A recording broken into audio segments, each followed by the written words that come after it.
ನಮಸ್ಕಾರ ವೀಕ್ಷಕರೇ, ನಾನು ಡಾಕ್ಟರ್ ನಾರಾಯಣ್ ಮುದ್ಗನೆ, ಆಯುರ್ವೇದಿಕ್ ಲೈಂಗಿಕ ತಜ್ಞ, ಫರ್ಟಿಲಿಟಿ ಎಕ್ಸ್ಪರ್ಟ್, ಜಯನಗರ್ ಬೆಂಗಳೂರಿನಲ್ಲಿ ಪ್ರಾಕ್ಟೀಸ್ ಮಾಡ್ತೇನೆ. ಶ್ರೀನಿವಾಸ್ ಕ್ಲಿನಿಕ್, ಇದನ್ನ ಕ್ಲಿನಿಕ್ ಹೆಸರು Yediyur circle, Jayanagar 7 block, Kanakapura main ರೋಡ್ನಲ್ಲಿ ಇದೆ.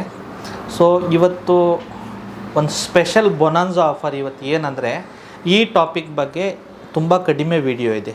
ಏನಂದರೆ, ನಾವು ಮಾಸ್ಟರ್ಬೇಷನ್ ಬಗ್ಗೆ ಜಾಸ್ತಿ ಮಾತಾಡ್ತೀವಿ. ಮಾಸ್ಟರ್ಬೇಷನಲ್ಲಿ ಮೇಲ್ ಮಾಸ್ಟರ್ಬೇಷನ್ ಬಗ್ಗೆ ಅಥವಾ ಹಸ್ತಮೈಥುನ, ಪುರುಷರ ಹಸ್ತಮೈಥುನ, ಇದ್ರ ಬಗ್ಗೆ ಮಾತಾಡ್ತೀವಿ. ಸೊ ಇವತ್ತು ಉಲ್ಟಾ ಅಪೋಸಿಟ್ ಏನಂದರೆ, ಫೀಮೇಲ್ ಮಾಸ್ಟರ್ಬೇಷನ್ ಬಗ್ಗೆ ಮಾತಾಡೋಣ. ಫೀಮೇಲ್ ಮಾಸ್ಟರ್ಬೇಷನ್ ಅಂದರೆ ಏನು, ಇದರಲ್ಲಿ ಪ್ಲಸ್ ಏನೋ ಮೈನಸ್ ಏನೋ, ಅದು ಮಾಡಬೇಕಾ ಅಥವಾ ಮಾಡಬಾರ್ದು, ಮಾಡಿದ್ರೆ ಎಷ್ಟು ಮಾಡಬೇಕು, ಮಾಡಬಾರ್ದು ಅಂದರೆ ಅದಕ್ಕೊಂದು ಲಿಮಿಟ್ ಏನು, ಯಾಕೆ ಮಾಡಬಾರ್ದು, ಎಲ್ಲ ವಿಷಯ ಬಗ್ಗೆ ನಾನು ಡೀಟೇಲಾಗಿ ಹೇಳ್ಕೊಡ್ತೀನಿ. ಸೊ ಹೊಸ ವ್ಯೂವರ್ಸ್ ತಾವೇನಾದ್ರೂ ನೋಡ್ತಿದ್ರೆ ಸ್ವಲ್ಪ ಏನು ನಾಚಬೇಡಿ. It is all part.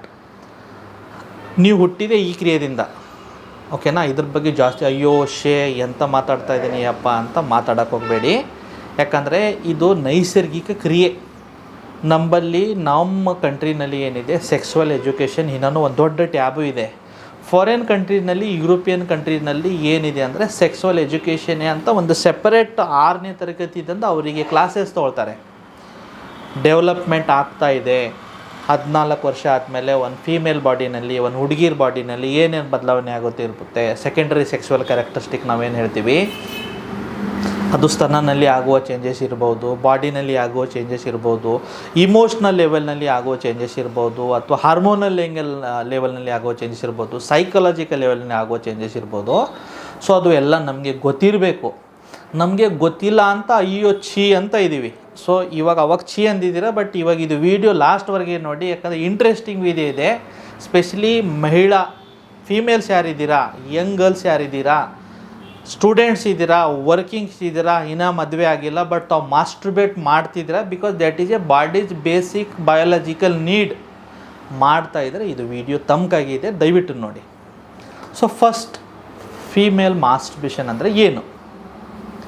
ನಾವು ಪುರುಷರ ಮಾಸ್ಟರ್ಬೇಷನ್ ಮಾಡುವಾಗ ನಾವು ಏನು ಮಾಡ್ತೀವಿ ಅಂದರೆ, ಪೆನಿಸ್ ಅಂತ ಒಂದು ಆರ್ಗನ್ ಇರುತ್ತೆ. ನಮ್ಮ ಕೈಲಿಂದ ಏನು ಮಾಡ್ತೀವಿ, ಪೆನಿಸ್ನ ಹೋಲ್ಡ್ ಮಾಡಿಬಿಟ್ಟು ಸ್ವಲ್ಪ ಹಿಂದ್ಗಡೆ ಮುಂದಿನ ಪ್ರಿಪ್ಯೂಸ್ ಇರುತ್ತಲ್ಲ, ಅದನ್ನು ಮೂಮೆಂಟ್ ಮಾಡುವಾಗ ಒಂದು ಸೆನ್ಸೇಷನ್ ಡೆವಲಪ್ ಆಗುತ್ತೆ ಗ್ಲಾನ್ಸ್ ಪೆನಿಸ್ನಲ್ಲಿ. ಆ ಸೆನ್ಸೇಷನ್ ನಮಗೆ ಚೆನ್ನಾಗಿ ಫೀಲ್ ಆಗೋದು, ಫೀಲ್ ಗುಡ್, ಏನೋ ಒಂದು ರಿಲ್ಯಾಕ್ಸ್, ಯಾವುದೋ ಒಂದು ಬೇರೆ ಲೋಕನಲ್ಲಿ, ಬೇರೆ ಪ್ರಪಂಚದಲ್ಲಿ ಹೋಗ್ತಾ ಇದ್ದೀವಿ ಅಂತ ಫೀಲ್ ಆಗಿಬಿಡುತ್ತೆ. ಸೊ ಅದೇ ಥರ ಮಹಿಳೆಯರಲ್ಲಿ ಒಂದು ಯೋನಿ ಏನಿರುತ್ತಲ್ಲ, ಯೋನಿ ಸ್ಟ್ರಕ್ಚರ್ನಲ್ಲಿ, ಅದರಲ್ಲಿ ಕೆಳಗಡೆ ಎಲ್ಲಕ್ಕಿಂತ ಒಂದು ಓಪನಿಂಗ್ ಇರುತ್ತೆ ನೋಡಿ, ಅದನ್ನು ವೆಜೈನಾ ಅಂತೀವಿ. ಆಮೇಲೆ ಅದಕ್ಕಿಂತ ಮೇಲಿನ ಏನು ಓಪನಿಂಗ್ ಇದೆ, ಅದು ಯೂರೆಥ್ರಲ್ ಓಪನಿಂಗ್ ಅಂತ, ಯೂರಿನ್ ಪಾಸ್ ಮಾಡೋಕ್ಕೆ. ಆ ಎರಡರ ಮೇಲೆ ಒಂದು ಗ್ರಂಥಿ ಇರುತ್ತೆ. ಇದನ್ನು ಇಂಗ್ಲೀಷ್ ಭಾಷೆಯಲ್ಲಿ ಕ್ಲಿಟೋರಿಸ್ ಅಥವಾ ಕ್ಲೈಟೋರಿಸ್ ಅಂತೀವಿ. ಇದು ನೋಡೋಕ್ಕೆ ತುಂಬ ಚಿಕ್ಕದು ಅನಿಸುತ್ತೆ, ಇಷ್ಟೇ. ರೆಡ್, ಬ್ರೌನು ಅಥವಾ ಸ್ವಲ್ಪ ಡಾರ್ಕರ್ ಕಲರ್ನಲ್ಲಿ ಇರುತ್ತೆ. ಒಂದು ಶೇಂಗಾ ಬೀಜ ಅಂತ ತಿಳ್ಕೊಳ್ಳಿ, ಅಥವಾ ಒಂದು ಕಡಲೆ ಬೀಜ ಅಂತ ತಿಳ್ಕೊಳ್ಳಿ, ಇಷ್ಟೇ ಚಿಕ್ಕ ಗ್ರಂಥಿ ಇರುತ್ತೆ. ಈ ಗ್ರಂಥಿ ಏನಂದರೆ ಫೀಮೇಲ್ ಬಾಡಿದು ಗ್ಲಾನ್ಸ್ ಪೆನಿಸ್. ಗ್ಲಾನ್ಸ್ ಪೆನಿಸ್ ಅಂದರೆ ಏನು, ಪುರುಷರಿ ಪೆನಿಸ್ ಇದೆ ಅಂತ ತಿಳ್ಕೊಳ್ಳಿ. ಮುಂದಿನ ಇಷ್ಟೇ ಒಂದು ಟೋಪಿ ಇರುತ್ತಲ್ಲ, ಆ ಟೋಪಿಗೆ ಗ್ಲಾನ್ಸ್ ಪೆನಿಸ್ ಅಂತೀವಿ. ಇದರಲ್ಲಿ ಹೈ ಸೆನ್ಸೇಷನ್ ಇರುತ್ತೆ. ಇಲ್ಲಿ ಟಚ್ ಮಾಡಿದ ತಕ್ಷಣ ಬ್ರೈನ್ಗೆ ಸ್ಟಿಮ್ಯುಲೇಷನ್ ಆಗಿಬಿಡುತ್ತೆ. ಸೊ ಫೀಮೇಲ್ ಬಾಡಿನಲ್ಲಿ ಹೇಳಿದೆ ಅಲ್ಲ, ಶೇಂಗಾ ಬೀಜ ಅಷ್ಟು ಸ್ಟ್ರಕ್ಚರ್ ಇರುತ್ತೆ ಅಲ್ಲ, ಆ ಕ್ಲಿಟೋರಿಸ್ ಅದು ಹೈಯೆಸ್ಟ್ ಸೆನ್ಸೇಷನ್ ಆಗುವ ಜಾಗ ಫೀಮೇಲ್ ಬಾಡಿನಲ್ಲಿ. ಆವಾಗ ಈ ಪಾರ್ಟಿಗೆ ತಾವು ಫಿಂಗರ್ದಿಂದ ಟಚ್ ಮಾಡಿದ್ರ, ಅಥವಾ ತಮ್ಮ ಪಾರ್ಟ್ನರ್ ಅವ್ರ ನಾಲ್ಗೆದಿಂದ ಟಚ್ ಮಾಡಿದ್ರು, ಅಥವಾ ಅಲ್ಲಿ ಕಿಸ್ ಮಾಡಿದ್ರು ಅನ್ನೋಕ್ಕೆ ಸ್ಟಿಮ್ಯುಲೇಷನ್ ಆಗಿಬಿಡುತ್ತೆ. ಸೊ ಈ ಗ್ರಂಥಿ ಹೊರಗಡೆ ನೋಡೋಕೆ ತುಂಬ ಚಿಕ್ಕದಾಗಿ ಫೀಲ್ ಆದರೆ, ಬಟ್ ಇದು ಸಾಮ್ರಾಜ್ಯ ತುಂಬ ದೊಡ್ಡದು. ಹೆಂಗಂದರೆ, ಒಂದು ಯೋನಿ ಇದೆ ಅಂತ ತಿಳ್ಕೊಳ್ಳಿ. ಇದು ಇಲ್ಲಿದೆ, ನಮಗನ್ಸುತ್ತೆ ಇಷ್ಟೇ ಇರುತ್ತೆ ಅಂತ. ಇದು ಜಸ್ಟ್ ಹೊರಗಡೆ ಕಾಣಿಸುವ ಮುಖ ಮಾತ್ರ, ಒಳಗಡೆ ತುಂಬ ಕಾಂಪ್ಲೆಕ್ಸ್ ಆಗಿ ಇರುತ್ತೆ. ಇದು ಪೂರ್ತಿ ಯೋನಿನ ಈ ಥರ ಕವರ್ ಮಾಡಿದಿರುತ್ತೆ. ಹೊರಗಡೆ ಅಷ್ಟೇ ಮುಖ ಇದ್ರೂ ಒಳಗಡೆ ತುಂಬ ಡೀಪಾಗಿ ಆ ಕಂಪ್ಲೀಟ್ ಫೀಮೇಲ್ ಜೆನೈಟಲ್ ಏರಿಯಾನ ಕವರ್ ಮಾಡಿದಿರುತ್ತೆ. ಇವಾಗ ಇಲ್ಲಿ ಸ್ಟಿಮ್ಯುಲೇಷನ್ ಮಾಡುವಾಗ ಸ್ಲೋಲಿ ಹೈ ಸೆನ್ಸೇಷನ್ ಆಗಿಬಿಟ್ಟು ಆ ಏರಿಯಾಗೆ ಬ್ಲಡ್ ಸಪ್ಲೈ ಚೆನ್ನಾಗಾಗುತ್ತೆ. ಬ್ಲಡ್ ಸಪ್ಲೈ ಚೆನ್ನಾಗೋಗ ಸ್ಲೋಲಿ ಏನಾಗುತ್ತೆ, ಇದರಲ್ಲಿ ಸ್ಟ್ರೆಂತ್ ಬರೋಕ್ಕೆ ಸ್ಟಾರ್ಟ್ ಆಗುತ್ತೆ. ಸ್ಲೋಲಿ ಯೋನಿ ಒಳಗೆ ಒಂದು ಮಾಯಿಶ್ಚರೈಸರ್ ಥರ ಬಾಡಿ ಏನು ಮಾಡುತ್ತೆ, ನೀರನ್ನ ಬಿಡುತ್ತೆ ಅಥವಾ ತೇವಾಂಶ ಮಾಡುತ್ತೆ. ಸೊ ಫಸ್ಟ್ ಇದು ಗುಡ್ಡಾ ಬ್ಯಾಡ ಎರಡು ಅಂತ ಹೇಳ್ತೀನಿ ನಾನು. ಪ್ರತಿಯೊಂದು ವಿಷಯ ಏನಿದೆ ಅಲ್ಲ, ಅಮೃತನೂ ಜಾಸ್ತಿ ಕುಡಿದ್ರೆ ಅದು ವಿಷ, ವಿಷ ಕಡಿಮೆ ಕ್ವಾಂಟಿಟಿನಲ್ಲಿ ತೊಗೊಂಡ್ರೆ ಅದು ಔಷಧಿ. ಇವಾಗ ಬಾಡಿದು ಒಂದು ನ್ಯಾಚುರಲ್ ಬಯಾಲಜಿಕಲ್ ನೀಡ್ ಇದೆ ಅಂತ ತಿಳ್ಕೊಳ್ಳಿ.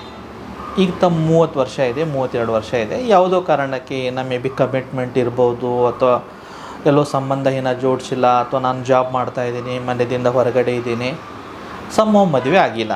ಬಟ್ ಬಾಡಿದ ಬಯಾಲಜಿಕಲ್ ನೀಡು 18 ವರ್ಷ 20 ವರ್ಷದಿಂದ ಸ್ಟಾರ್ಟ್ ಆಗಿಬಿಡುತ್ತೆ. ಆವಾಗ naturally there is a tendency, sex related ಏನೋ ತಾವು ಮಾತಾಡಿದಿರ್ತೀರಾ, ಯಾವುದೋ ಒಂದು ಆ ಥರ ಇಂಟಿಮಿಸಿ ವೀಡಿಯೋ ನೋಡಿದ್ರ, ಅಥವಾ ಏನೋ ನಿಮಗೆ ಕನಸಿನಲ್ಲಿ ಆ ಥರ ಒಂದು ಫೀಲಿಂಗ್ ಬಂತು, ನೋವಿಂಗ್ಲಿ ಅನ್ನೋವಿಂಗ್ಲಿ ಆ ಏರಿಯಾಗೆ ನೀವು ಟಚ್ ಮಾಡಿದಾದ್ಮೇಲೆ ಏನೋ ಸಮಥಿಂಗ್ ಡಿಫ್ರೆಂಟ್. ಯಾವಾಗ ನೀವು ಫಸ್ಟ್ ದಿನ ಯಾವಾಗೂ ನೀವು ಡ್ರಿಂಕ್ಸ್ ಮಾಡಿಲ್ಲ ಅಂತ ತಿಳ್ಕೊ, ಆನ್ ಆಫ್ ಸಡನ್ ಯಾವಾಗ ಒಂದು ದಿನ ಸ್ವಲ್ಪ ಒಂದು ತೊಗೊಂಡ್ಬಿಟ್ರೆ ಯಾವುದೋ ಒಂದು ಬೇರೆ ಲೋಕನಲ್ಲಿ ಹೋಗಿದ್ದಾಗ ಏನು ಫೀಲಿಂಗ್ ಇರುತ್ತಲ್ಲ, ಅದೇ ಫೀಲಿಂಗ್ ಇಲ್ಲಿ ಬರೋಕ್ಕೆ ಸ್ಟಾರ್ಟ್ ಆಗೋದೆ, ಏನೋ ಒಂದು ಹೊಸ ಗುಡ್ ಆ ಥರ. ಆಮೇಲೆ ಸ್ಲೋಲಿ ಅದನ್ನು ನೀವು ಏನು ಮಾಡ್ತೀರಾ, ರೆಗ್ಯುಲರಾಗಿ ಪ್ರಾಕ್ಟೀಸ್ ಮಾಡೋಕ್ಕೆ ಸ್ಟಾರ್ಟ್ ಮಾಡ್ತೀರಾ. ಆವಾಗ ಏನಾಗುತ್ತೆ, ಇನಿಷಿಯಲ್ ಸ್ಟೇಟ್ನಲ್ಲಿ ಎಲ್ಲನೇ ಚೆನ್ನಾದಾನೆ. ಇನಿಷಿಯಲಿ ಲವ್ ಆದಾಗೂ ನಿಮ್ಮ ಗರ್ಲ್ ಫ್ರೆಂಡ್ ಇರ್ಬೋದು ಅಥವಾ ಬೈ ಫ್ರೆಂಡ್ ಇರ್ಬೋದು, ಅಯ್ಯೋ ಅವನಕ್ಕಿಂತ ಒಳ್ಳೆ ವ್ಯಕ್ತಿನೇ ಈ ಸಮಾಜದಲ್ಲಿ ನಾನು ನೋಡಿಲ್ಲ ಅಂತ ಫೀಲಿಂಗ್ ಇರುತ್ತೆ ಇನಿಷಿಯಲಿ. ಅದು ತೊಗೊಂಡು ಬರಲ್ಲ, ಕಾಫಿ ತೊಗೊಂಡು ಬರಲ್ಲ, ಐಸ್ ಕ್ರೀಮ್ ತೊಗೊಂಡು ಬರಲ್ಲ ಅಂತ ಈ ಥರ ಎಲ್ಲ ಇರುತ್ತೆ ಇನಿಷಿಯಲ್ ಸ್ಟೇಜ್ನಲ್ಲಿ. ಎಲ್ಲ ಚೆಂದ ಅನಿಸುತ್ತೆ, ಅಯ್ಯೋ ಅಂತ, ಊಟ ಆಯಿತಾ, ಟಿಫಿನ್ ಆಯಿತಾ ಅಂತ.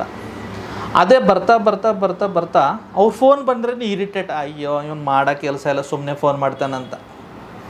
ಸೊ ಮಾಸ್ಟರ್ಬೇಷನ್ ಕೂಡ ಇನಿಷಿಯಲ್ ಸ್ಟೇಜ್ನಲ್ಲಿ ತುಂಬ ಚೆನ್ನಾಗಿ ಫೀಲ್ ಆಗಿಬಿಡುತ್ತೆ, ಆ ಫೀಲಿಂಗೇ ಬೇರೆ ಅಂತ ಅನಿಸುತ್ತೆ. ಬಟ್ ಈಗ ಇದರದ್ದು ನೆಗೆಟಿವ್ ಆಸ್ಪೆಕ್ಟ್ ಕಡೆ ಹೋಗ್ತೀನಿ.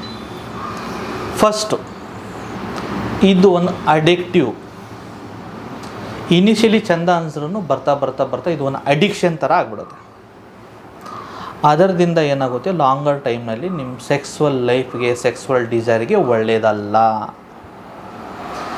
ಎರಡನೇದು, ರಿಪೀಟೆಡಿವ್ ಮಾಸ್ಟರ್ಬೇಷನ್ ಮಾಡಿ ತಾವು ಏನು ಮಾಡ್ತಾಯಿದ್ದೀರಾ, ಆ ಪರ್ಟಿಕ್ಯುಲರ್ ಏರಿಯಾನಲ್ಲಿ ಇರುವ ನರಗಳಿಗೆ ನೀವು ಸ್ಲೋಲಿ ಡ್ಯಾಮೇಜ್ ಮಾಡ್ತಾಯಿದ್ದೀರಾ. ಯಾಕಂದರೆ ನೀವು ಮಾಸ್ಟರ್ಬೇಷನ್ ಮಾಡುವಾಗ ಈ ಹಾರ್ಟ್ ಸರ್ಫೇಸಿಂದ ಸ್ವಲ್ಪ ಹೈಯರ್ ಇಮೋಷನ್ಸ್ನಲ್ಲಿ ಜೋರಾಗಿ ರಬ್ ಮಾಡ್ತೀರಾ. ಆವಾಗ ಈ ನರಗಳದ್ದು ಮುಂದಿನ ಅಡ್ಜಸ್ಟ್ ಇದೆಯಲ್ಲ, ಅದನ್ನು ಏನು ಮಾಡ್ತೀರಾ, ನೀವು ಡ್ಯಾಮೇಜ್ ಮಾಡ್ತೀರಾ. ಆವಾಗ ಏನಾಗುತ್ತೆ, ನೀವು ನ್ಯಾಚುರಲ್ ಲೈಂಗಿಕ ಕ್ರಿಯೆಯಲ್ಲಿ ನಿಮ್ಮ ಪಾರ್ಟ್ನರ್ ಜೊತೆಗೆ ಸೇರುವಾಗ ಆ ಫೀಲಿಂಗ್ ನಿಮಗೆ ಬರಲ್ಲ. ಏನು ನಿಮಗೆ ಆ ಅರೌಸ್ ಏನಾಗಬೇಕು, ಅಥವಾ ಹಿಂಗೆ ಒಮ್ಮೆ ಮೂಡ್ ಚೆನ್ನಾಗಾಗಬೇಕಂತ ಏನು ಬರಬೇಕಲ್ಲ, ಅದು ಬರಲ್ಲ. ಮೂರನೇದು, ಲೋಕಲ್ ಏರಿಯಾನಲ್ಲಿ ಸ್ವಲ್ಪ ಏನಾಗುತ್ತೆ, ಜೋರಾಗಿ ರಬ್ ಮಾಡಿದ್ರೆ ಸ್ವೆಲ್ಲಿಂಗ್ ಬರೋದು ಪಾಸಿಬಿಲಿಟೀಸ್ ಇದೆ. ನಾಲ್ಕನೇದು, ರಿಪೀಟ್ಲಿ ಯೂರಿನರಿ ಟ್ರ್ಯಾಕ್ ಇನ್ಫೆಕ್ಷನ್. ನಾನು ನೋಡಿದ್ನಲ್ಲಿ ಏನಿದೆ, ರಿಪೀಟೆಡ್ ಮಾಸ್ಟರ್ಬೇಷನ್ ಮಾಡೋದು ಅಭ್ಯಾಸ ಯಾವ ಮಹಿಳೆಗೆ ಅಥವಾ ಸ್ತ್ರೀಗೆ ಅಥವಾ ಹುಡುಗಿಗೆ ಇರುತ್ತೆ, ಅವ್ರನ್ನಲ್ಲಿ ಯೂರಿನ್ ಇನ್ಫೆಕ್ಷನ್ ರಿಪೀಟೆಡ್ಲಿ ಆಗೋ ಚಾನ್ಸ್ ಜಾಸ್ತಿ ಇರುತ್ತೆ. ಆಮೇಲೆ ಫಿಫ್ತು, ಇದು ಹೇಗಂದರೆ, ಮಾಸ್ಟರ್ಬೇಷನ್ ಮಾಡ್ತಾ there is a slight possibility you are harming your natural anatomical structure of body. ನಿಮ್ಮ ಆ ಕ್ಲಿಟೋರಿಸ್ ಇರ್ಬೋದು, ಯೋನಿದ ಮುಖ ಇರ್ಬೋದು, ಸಮ್ಹೌ ನೋವಿಂಗ್ಲಿ ಅನ್ನೋವಿಂಗ್ಲಿ ಮಾಸ್ಟರ್ಬೇಟ್ ಮಾಡ್ತಾ ಸಮ್ಟೈಮ್ಸ್ ಏನು ಮಾಡ್ತಾರೆ, ಟ್ವೈಸ್ ಯೂಸ್ ಮಾಡೋಕ್ಕೆ ಸ್ಟಾರ್ಟ್ ಮಾಡ್ತಾರೆ. ಅದು ಟಿಂಬಲ್ ಇರ್ಬೋದು ಅಥವಾ ವೈಬ್ರೇಟರ್ ಇರ್ಬೋದು. ಇವೆಲ್ಲ ಏನಾಗುತ್ತೆ, ಇನಿಷಿಯಲಿ ತುಂಬ ಚೆನ್ನಾಗಿ ಅನಿಸುತ್ತೆ, but that is damaging your inner layer of vagina, that is very sensitive. ನೀವು ಯಾವುದೋ ಹಾರ್ಡ್ ಸರ್ಫೇಸು ಅಥವಾ ಯಾವುದೋ ವೈಬ್ರೇಟರ್ನ ನೀವು ಜಾಸ್ತಿ ಯೂಸ್ ಮಾಡಿದ್ರೆ ಏನಾಗುತ್ತೆ, ಅದು ಸ್ಕಿನ್ ಥಿಕ್ನೆಸ್ನ ಜಾಸ್ತಿ ಮಾಡುತ್ತೆ. ಸ್ಕಿನ್ ಥಿಕ್ನೆಸ್ ಒಂದು ಸತಿ ಜಾಸ್ತಿ ಆಯ್ತಲ್ಲ, ನಿಮಗೆ ನಾರ್ಮಲ್ ಆ ಟಚ್ಗೆ ಏನು ಫೀಲಿಂಗ್ ಬರಬೇಕು, ಆ ಫೀಲಿಂಗ್ ಸ್ಲೋಲಿ ಕಡಿಮೆ ಆಗೋಕ್ಕೆ ಸ್ಟಾರ್ಟ್ ಆಗುತ್ತೆ. ಸೊ ಇಷ್ಟು ಮಾಸ್ಟರ್ಬೇಷನ್ದು ಸೈಡ್ ಎಫೆಕ್ಟ್ಸ್ಗಳು ಇದೆ. ಸರ್ ಎಲ್ಲ ನೆಗೆಟಿವ್ ಹೇಳ್ತಾರೆ, ಏನಾದರೂ ಪಾಸಿಟಿವ್ ಕೂಡ ಹೇಳಿ ಸರ್ ಅಂತ ಕೇಳ್ತೀರಾ. ಆಯ್ತು, ಸ್ವಲ್ಪ ಪಾಸಿಟಿವ್ ಹೇಳ್ತೀನಿ. ಲಿಮಿಟೆಡ್ ಫಾರ್ಮ್ನಲ್ಲಿ ಮಾಡುವಾಗ ಯಾವಾಗೋ ಅಪರೂಪಕ್ಕೆ ಏನೋ ಒಂದು ತಿಂಗಳಿಗೆ ಒಂದು ಸತಿನೋ 2 ತಿಂಗಳಿಗೆ ಒಂದು ಸತಿನೋ ರೂಮ್ನಲ್ಲಿ ಯಾರೋ ಇಲ್ಲ, ನಾನು ಒಬ್ಬಕ್ಕಿನೇ ಇದ್ದೀನಿ, ಏನೋ ಒಂದು ಸ್ವಲ್ಪ ಒಳ್ಳೆ ಮ್ಯೂಸಿಕ್ ಹಾಕಿದ್ದೀನಿ, ಒಳ್ಳೆ ಮೂಡ್ ಇದೆ, ಇವತ್ತು ಎಕ್ಸಾಮ್ ರಿಸಲ್ಟ್ಸ್ ಬಂದಿದೆ ಸ್ವಲ್ಪ. ಬಟ್ ಅದು ಏನು ಮಾಡಬೇಕಂದ್ರೆ ಫಸ್ಟ್ ಹ್ಯಾಂಡ್ ಚೆನ್ನಾಗಿ ವಾಶ್ ಮಾಡಬೇಕು. ನೀವೆಲ್ಲಿ ಮಾಸ್ಟರ್ಬೇಟ್ ಮಾಡ್ತಾಯಿದ್ರೆ ಆ ಏರಿಯಾ ಕ್ಲೀನಾಗಿರಬೇಕು. ಐನ್ ಸ್ಟಾರ್ಟ್ ವಿತ್ ಸ್ಲೋ, ಜಂಟಲಾಗಿ ಆ ಏರಿಯಾಗೆ ಜಂಟಲಾಗಿ ಟಚ್ ಮಾಡಿ ಅಥವಾ ಮಸಾಜ್ ಮಾಡಿ. ಯಾವುದೋ ಕಾರಣಕ್ಕೆ ಜೋರಾಗಿ ಮಸಾಜ್ ಮಾಡಬೇಡಿ. ಮಾಡುವಾಗ ಮತ್ತೊಂದು ಏನಂದರೆ ಗರ್ಲ್ಸ್ನಲ್ಲಿ ಸ್ವಲ್ಪ ನೇಲ್ಸ್ ಸ್ವಲ್ಪ ಜಾಸ್ತಿ ಬೆಳೆದಿರುತ್ತೆ. ನೇಲ್ಸ್ದಿಂದ ಆ ಪರ್ಟಿಕ್ಯುಲರ್ ಆರ್ಗನ್ಗೆ ಆ ಏರಿಯಾಗೆ ಡ್ಯಾಮೇಜ್ ಆಗಬಾರ್ದು ಅಂತ ಅದು ಒಂದು ನೋಡ್ಕೊಳ್ಳಿ. ಅದರ ಜೊತೆಗೆ ಇದ್ರ ಪ್ಲಸ್ ಪಾಯಿಂಟ್ ಏನೇನಿದೆ ಅಂದ್ರಪ್ಪ, ಟೆಂಪರರಿ ಮೂಡ್ ಎಲಿವೇಟರ್ ಚೆನ್ನಾಗಿ ಅನಿಸುತ್ತೆ. ಸ್ವಲ್ಪ ಮೂಡ್ ಬಸ್ಟ್ ಮಾಡುತ್ತೆ. ಏನೋ ಸ್ಟ್ರೆಸ್ ಇದೆ, ಕಂಪನಿದಿಂದ ಬರುವಾಗ ಬಾಸ್ ಬೈದ್ನೋ, ಏನೋ ಸ್ವಲ್ಪ ಮೈಂಡ್ ರಿಲ್ಯಾಕ್ಸೇಷನ್ಗಾಗಿ ಮಾಡಿದೆ. ಈಗ ಸದ್ಯಕ್ಕೆ ನನ್ನ ಬಾಡಿದ ಬೇಸಿಕ್ ನೀಡ್ ಇದೆ, ಗಂಡ ಇಲ್ಲ, ಬಾಯ್ ಫ್ರೆಂಡ್ ಇಲ್ಲ, ಏನು ಮಾಡಲಿ ಅಂದರೆ ಇದು ಸ್ವಲ್ಪ ಟೆಂಪರರಿ ಯೂಸ್ ಮಾಡ್ಬೋದು. ಬಟ್ ಯಾವುದೋ ಕಾರಣಕ್ಕೆ ಇದಕ್ಕೆ ಅಡಿಕ್ಷನ್ ಆಗಬೇಡಿ. ಮತ್ತು ಈ ಥರ ಇಂಟ್ರೆಸ್ಟಿಂಗ್ ವೀಡಿಯೋ, ಇಂಟ್ರೆಸ್ಟಿಂಗ್ ಟಾಪಿಕ್ ಬಗ್ಗೆ ತಿಳ್ಕೊಬೇಕಂದ್ರೆ ಕಮೆಂಟ್ನಲ್ಲಿ ಹೇಳಿ, ಸರ್ ನಮಗೆ ಈ ವಿಷಯ ಬಗ್ಗೆ ಮಾತಾಡಿ, ಅದ್ರ ಬಗ್ಗೆ ನಮಗೆ ಸ್ವಲ್ಪ ಏನು ಅವೇರ್ನೆಸ್ ಇಲ್ಲ ಅಂದರೆ ಬರೋ ದಿನಗಳೇ ಆ ವಿಷಯ ಬಗ್ಗೆ ನಾನು ಮಾತಾಡ್ತೀನಿ. ಧನ್ಯವಾದ.